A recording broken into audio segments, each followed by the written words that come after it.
ಎಲ್ಲರಿಗೂ ಗೊತ್ತು. ಆದರೆ ನೋಕಿಯಾ ಮೊಬೈಲ್ ಮಾಡೋದಕ್ಕೂ ಮುಂಚೆ ಏನು ಮಾಡ್ತಿತ್ತು ಅಂತ ನಿಮ್ಗೆಲ್ಲರಿಗೂ ಗೊತ್ತಿದೆಯಾ?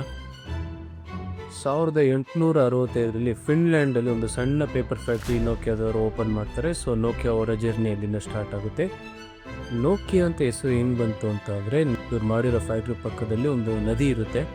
ಆ ನದಿ ಹೆಸರು ಬಂದ್ಬಿಟ್ಟು ನೋಕಿಯನ್ ವಿಲ್ಟಾ ಅಂತ ಇರುತ್ತೆ. ಸೊ ಫೌಂಡರ್ ಬಂದ್ಬಿಟ್ಟು ಇಲ್ಲ ನನ್ನ ಕಂಪ್ನಿಗೂ ಈ ನದಿ ಹೆಸರು ಇಡೋಣ ಅಂದ್ಬಿಟ್ಟು ನೋಕಿಯಾ ಅಂತ ಶಾರ್ಟ್ ಫಾರ್ಮಲ್ಲಿ ಇರ್ತಾರೆ.